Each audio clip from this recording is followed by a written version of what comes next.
Chosen one. So the second thing I want to share with us about soul healing is vulnerability. Are you as vulnerable with God the way you are with your friends? The way you bare your soul to your friends, to your besties, naked and unashamed? Do you trust God enough to be that vulnerable with Him? Now, the thing with vulnerability when it comes to God is that we have to be careful to make sure that our reverence and honor for God is intact while we're being vulnerable. Why? Because God is not our mate. And how do we do that? By checking the posture of our heart. So when you go before God and you're pouring out all your feelings and the things that hurt you, why are you doing it? Is your heart in a place of pride? Is it coming from a place of pride and arrogance and spite or rebellion? Or is your heart in a posture of brokenness and humility?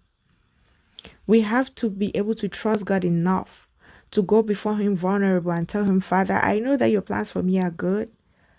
But when I needed you and you didn't show up, and everything around me went bad after then. Now, when you say you're going to show up, I wonder if you truly will. Now, when I want to do something, I make sure I have a plan B just in case you don't come through. You need to be vulnerable enough to tell Him, Father, I know that your plans for me are good. See, but when I called you when my mother was sick and you didn't show up and my mother died. And now I wonder if every time I'm in trouble, I wonder if you're going to show up. I have a hard time obeying you. I have a hard time following through with your instructions because my faith is shaking. I doubt. My heart is broken. I feel like you did me dirty when you allowed me to be in that relationship after keeping myself. And he went ahead and married somebody else and you didn't even give me a heads up. And I was disappointed and I was embarrassed. We have to be able to trust God enough to be that vulnerable with Him. David said in Psalm 6 verse 3-4, he said his soul was vexed and sore.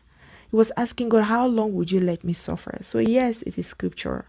So I pray over us that trust for God in us be reignited, enough for us to be vulnerable with God while keeping our reverence and honor for Him intact. Thank you so much for watching. Remember, you're loved, and I'll see you next time. Bye.